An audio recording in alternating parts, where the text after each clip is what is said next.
Hello, Alvin Olsen again. Today I'm at the Arahura river crossing on the west coast of the South Island.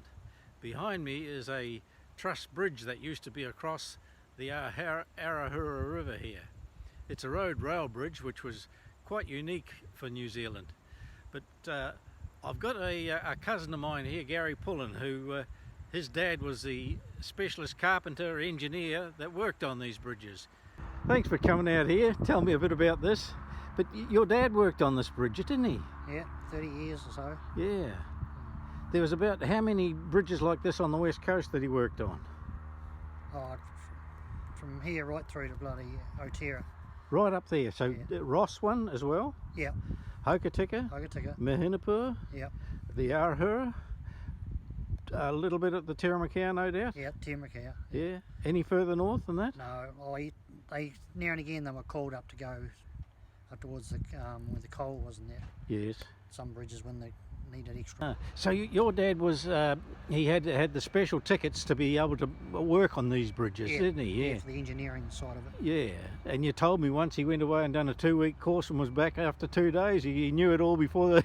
Yeah, before they even finished. Yeah. Yeah. So like he was up to speed with the requirements. He's a clever man. Yeah. Yeah, yeah. And what he told me was about these joins and things up here, Gary. Yeah. See, they're all Australian hardwood, I think, aren't they? Yeah, all this big stuff comes from Australia. Yeah. So, And that's a very hardy sort of timber, but it does go dozy in some places, yeah, doesn't it? See here, eventually rots out. It rots out on the end with the Yeah. steel inside. And I suppose it's like spalling with concrete, isn't it? With the rust there, it gets going and away it goes. Yeah. But I remember him telling that they would be replaced, you know? They Yeah, could... you just got to keep replacing them every so often. There'll be Yeah. a broken one here. Yeah. They'd pull some of the bridge apart and then put it back together again. How come those threads don't rust off up the top? They've got a special grease Do they? that the railways use, Yeah. and it just seems to... It's done up so they can undo it, Yeah. pull it to bits, and then put a new piece in and put it back together. Yeah. And the joints are all painted, aren't they? With that lead-based paint, I remember. Yeah, wasn't it? yeah. Good. So road rail bridges were a bit awkward too, weren't they? Like having cars and things. Yeah, it is. It's hard to do maintenance on when you've got traffic coming across. Yeah. You got to close it for half an hour and then open it. I remember the Tiramacau there. They had a man dedicated to shutting the gates, didn't he? Yeah. Yeah. That's in the early day when the railway came through. Yes. They bloody it was safer to put the bloody gates down and shut everything off Yes. to keep the traffic away while the train came through. Yeah. And I remember the noise of the rickety Hokitika bridge there. Oh yeah, you could hear that for miles. Yes. Click, But click. that wasn't the structure of the bridge itself. It was more... Well, it's hard to say what it was, but when the cars go over it was a real different sound. You hear it from when it started until it finished. Yes. When the trains went over, it was a different sound altogether. Yes. So, So they were like a Bailey bridge on top of but the big bridge wasn't moving at all, really, was it? no, Yeah. it took a long time to move its structure in there. When they finally pulled it down, what sort of condition was it in? Well, pretty good condition. The main piles and everything was in so good condition it was hard to get them out. Yes, because of the ongoing maintenance of the bridge gang, wasn't it? Yeah, it was just the top side of it. It was getting smashed about more than anything. Yeah. And Gary, how many would it be in the bridge gang? I think there was 2 gangs of 6, Yes, yeah, roughly. So each gang went out about 6 men each time. yes. And they were specialists, and they knew the bridges inside out, and they had a maintenance program for it all, no Yeah, doubt. yeah. Good. Yeah. I see with this one here, they've left the railway line there as an example of the deck there. Yeah, this is a bridge in good condition. Yeah. So this span was worth putting away, wasn't it? Yeah. And they tar seal the top, but that just breaks up pretty quick too. I think Yeah, that's just- cosmetic what they've done on Yeah. here, isn't it? You get heavy trucks and all that. Yeah, with bridges moving and things.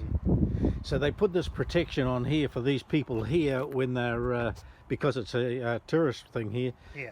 But they did have guardrails, the white ones there were for car traffic, wasn't it? Yeah, To bounce the cars back onto the bridge if they got too that's close. all they had. Yeah. Yeah. One way too as well, wasn't it? Yeah, it's one-way bridge. Yeah.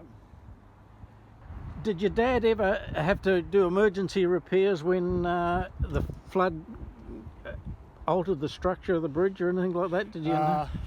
I don't really know much about that. Mm. They just went from 9 till 4, 7 till 4 in the morning. Yeah. 4 o'clock they knock off and they would have the bridge. Yeah. So they were doing regular maintenance, Yeah. but if there was a big structural problem with a flood or anything like that, There'd be a 3 months yeah, working on it until it was fixed again. not necessarily the bridge gang, no. No. Mm. So was there anyone else involved in these bridge maintenance that you know of or remember? Yeah, this is another gang from Greymouth. They'd come down and help when they needed. Yeah. If something went really wrong with the bridge, and Yeah. you needed a few men to get, because they had scaffolding under the bridge to get under there and that. Yes. Yeah. And out over the water, what a cold place to work in the winter, wouldn't it? Yeah, but it was good for the whitebait season. Oh yeah, so did they have a net in? I bet. Hey? Yeah, they could build a trench on the piles, couldn't they? Yeah. Good on them. Well, let's go in underneath and have a see what we can see of the structure, eh?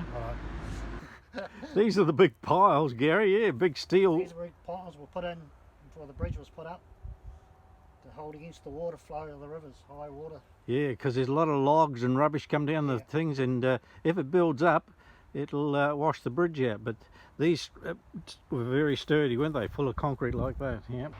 So these braces on the side, Gary, what do you got there? Well, there's all the old braces there. And as the bridge has been repaired, they've had to stuck new strings and just gone to straight solid steel. Yes. So That's cheaper and can be prefabricated elsewhere and bought here, measured to pieces. Yeah. Yeah. Did they have cranes? What sort of machinery did your dad have in his gang to move this heavy timber around? They had one big crane that was on the railway tracks. Yes. And then they had another crane that come in now and again. Yes. What I've seen. But they, as their gang, to move these bigger rails and posts around, they had their own little gantry crane or something, was it? Yeah, yeah. Good. So it's all braced left, right and centre, isn't it?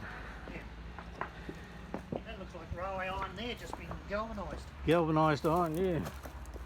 But they've probably done that once they put it here, just to give it to get some more longevity out of it, do you think? Could be, Yeah. But looking at the old stuff here, that's the turn of the century, isn't it? Yeah. I think this was all designed back in the 1840s or something, this type of bridge. An engineer in America decided that this is a good way and a cheap way of putting a bridge together. Yeah, probably the Americans did it. Yeah. And I've seen them used like this in Australia as well. Yeah. Yeah, I think it was the standard design right over all over the world. Yes. Quite popular. Even in the movies you see the bridges like this. Yes. So they must be strong and well proven. Yeah. So they had a workshop in Hokitika? They had one in Hokitika and then the main one was up in Greymouth. Yes. So they get their timbers and they pre-mark them and cut them up there and then they don't have to bring them down here and just finish them off. How do you chip and get these joins dead right? What sort of tools? It's a combination of using machines and adze to cut them into the perfect position. Yes. And they'd have to be tweeted in here and there to make them fit. Yep. If you turn around and look at some of the joins, you'd see how clean they were cut. Yes, so there's the joins there. Everything's dead right and recessed in, isn't it? Yeah.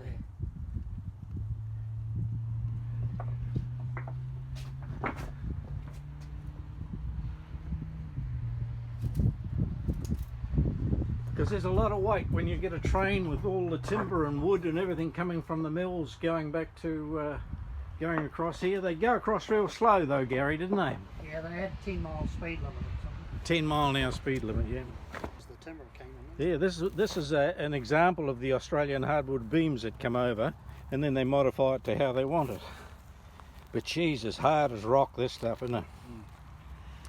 I know people from away, when the bridge was being dismantled, they would take this away and use it for woodworking or furniture making and things like that. A lot of the wood is still around Hokitika. People have used it. Yes.